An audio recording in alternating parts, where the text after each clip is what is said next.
In 1996, I visited Kirkham Priory in Kirkham, North Yorkshire, and I've come back to see what has changed. I'll try and highlight some interesting history. It played a part in the World War II preparation for the Normandy landings, has some fascinating features, including car stones on the entrance and a great drain, and also provide a bit of history as well as visiting tips. Please stay to the end for all the detail. I hope you enjoy. Please like and subscribe. Thank you for watching Eclectic Experience, change seen through images.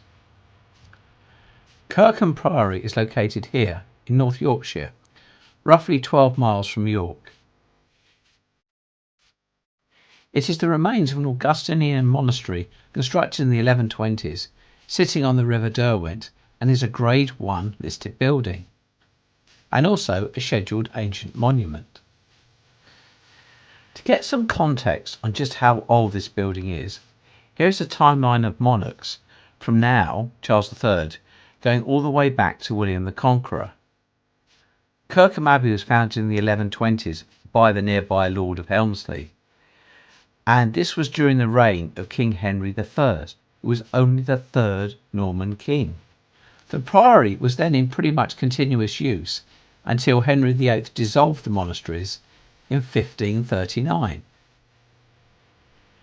The buildings would have been slowly taken down to provide building materials, but very significantly they were made use of again centuries later in 1944 during the reign of King George VI, who visited the site in secret along with the Prime Minister Winston Churchill.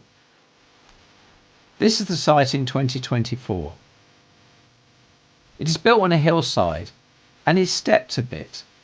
There are some great pieces of ruins to walk around and explore. This is the guidebook I purchased in 1996. Incidentally, in the guidebook I found this old style receipt, which as well as showing the guidebook only cost 75p. I also know I visited on the 28th of September 1996. This is the map in the guidebook, which shows an amazing survival from the medieval period.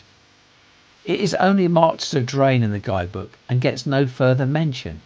However, it is a great piece of building work that still works when it rains and does cover a considerable distance.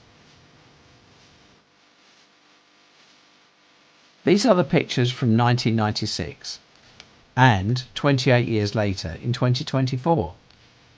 It's really pleasing to note the ruins are the same, but I was fortunate with better weather this time.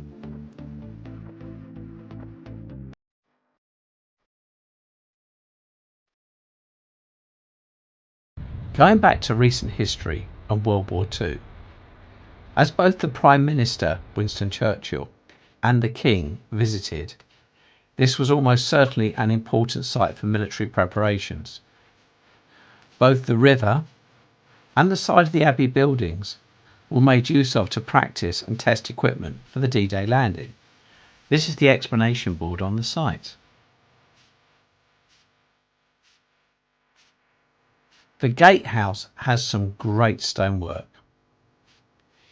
It is well worth on arrival taking a good look at the outside of the gatehouse before going in.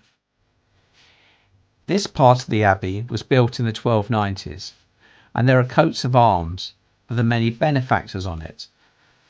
In addition, on the left we can see St George and the Dragon, and on the right David and Goliath. Visiting tips. The site is run by English Heritage and there is an admission charge. There is a shop and toilet on site. I do not know if this is a common occurrence, but when I visited there was a power cut, so I could not buy a new guidebook, but hopefully this was just a one-off. Another point to note is there is only limited car parking directly in front of the Abbey, and it can become very busy. I think we got the last space. This is rural Yorkshire, so it can rain, as it did in 1996 when I visited, or it can be brilliant sunshine, as it was in 2024. However, whatever the weather is, it is well worth visiting. The ruins are great to walk around and the setting is very picturesque. I hope you've enjoyed this video. I'll be making more similar ones, so please like and subscribe. Thank you for watching Eclectic Experience, change seen through images.